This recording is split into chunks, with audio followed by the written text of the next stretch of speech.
সাভারে বিসিক শিল্প নগরী ট্যানারিতে কাঁচা ওয়েট ব্লু চামড়া সরকারিভাবে রপ্তানির সিদ্ধান্তের প্রতিবাদে বিক্ষোভ মিছিল ও প্রতিবাদ সমাবেশ করেছে ট্যানারির শ্রমিকরা। বিকেলে সাভারের হেমায়েতপুরের হরিণধরা এলাকায় বিসিক শিল্প নগরীর ট্যানারির মূল ফটকে তারা বিক্ষোভ মিছিল ও প্রতিবাদ সমাবেশ করে। এতে ট্যানারির সকল কারখানার শ্রমিকরা সহ প্রায় 14টি সংগঠনের লোকজন উপস্থিত ছিলেন। এ সময় তারা বিক্ষোভ মিছিলে বলেন, সম্প্রতি সরকারিভাবে কাঁচা ওয়েট ব্লু চামড়া রপ্তানির সিদ্ধান্ত নেওয়ায় এতে করে ট্যানারির শ্রমিকরা বেকার হয়ে পড়বেন ও মালিকরা ব্যবসার লসের মুখে পড়বেন। দ্রুত সরকারিভাবে এই সিদ্ধান্ত প্রত্যাহারের দাবি জানান তারা। এদিকে এ ঘটনাকে কেন্দ্র করে সেখানে বেসিক শিল্প নগরীর অফিসে ট্যানারির মালিকদের এক বৈঠক অনুষ্ঠিত হয়। সেই বৈঠকে বাংলাদেশ বিসিক শিল্প নগরীর নির্বাহী প্রকৌশলী মাহফুজুর রহমান রিজওয়ান এর বিরুদ্ধে চাঁদাবাজির অভিযোগ তোলেন ঢাকা হাইট অ্যান্ড স্কিন ট্যানারির ম্যানেজিং ডাইরেক্টর আব্দুর রশিদ ভুইয়া।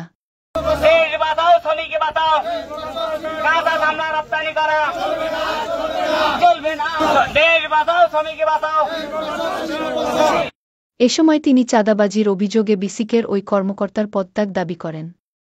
পরে এ নিয়ে সেখানে হট্টগোল ও উত্তেজনা সৃষ্টি হলে বৈঠকটি বাতিল হয়ে যায়।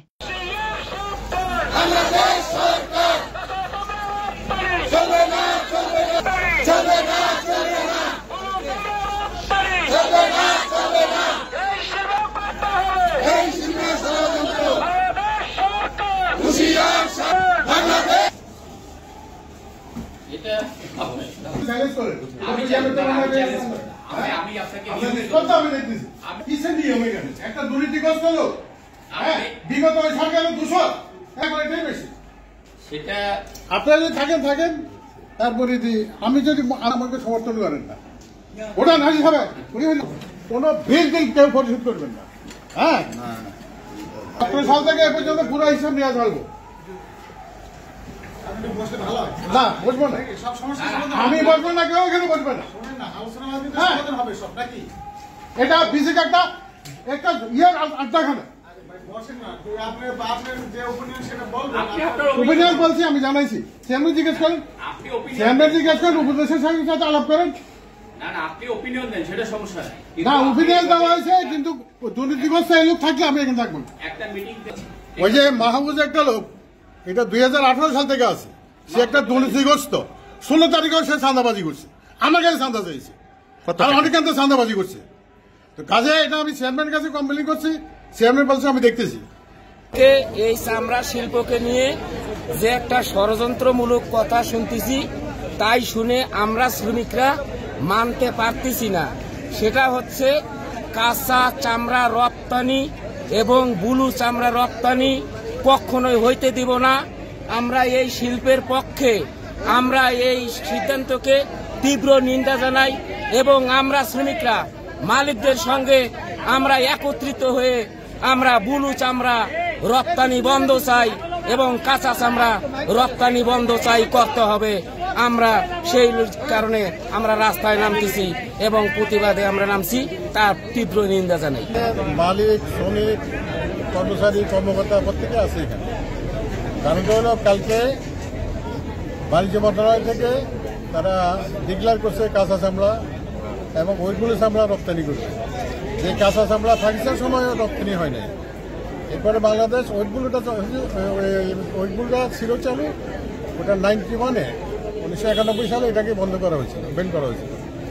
এখন ওইগুলো চামড়া, কাঁচা চামড়া এটা এক্সপোর্ট করার জন্য বাণিজ্য মন্ত্রণালয় থেকে গতকালকে আপনারাও জানছেন, দেখছেন, ওনারা বিবৃতি দিয়েছে।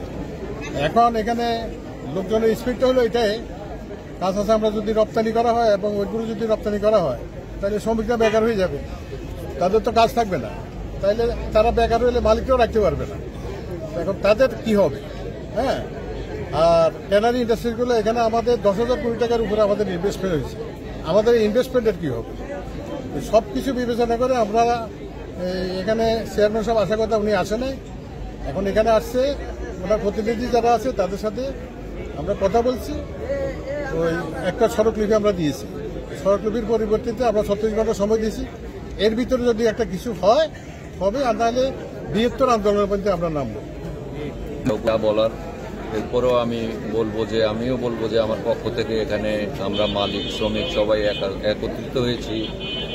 যেহেতু এখানে 13টা সংগঠন আছে আমাদের, একত্রিত হয়েছি আজকে আমাদের বাঁচা মরার লড়াই। আমরা এই ফ্যাক্টরি এই 2017 সনের পর থেকে আজ পর্যন্ত আমরা বেঁচে থাকার জন্য লড়াই করতেছি, এই সেক্টরে বেঁচে থাকার জন্যই লড়াই করতেছি। এবং আমাদের এখানে প্রায় আমাদের 10,000 কোটি টাকা ইনভেস্ট, ফয়রাজ গভর্নমেন্ট আমাদের কাঁচা চামড়া চালু করে দিয়েছে, যেটা অত্যন্ত দুঃখজনক।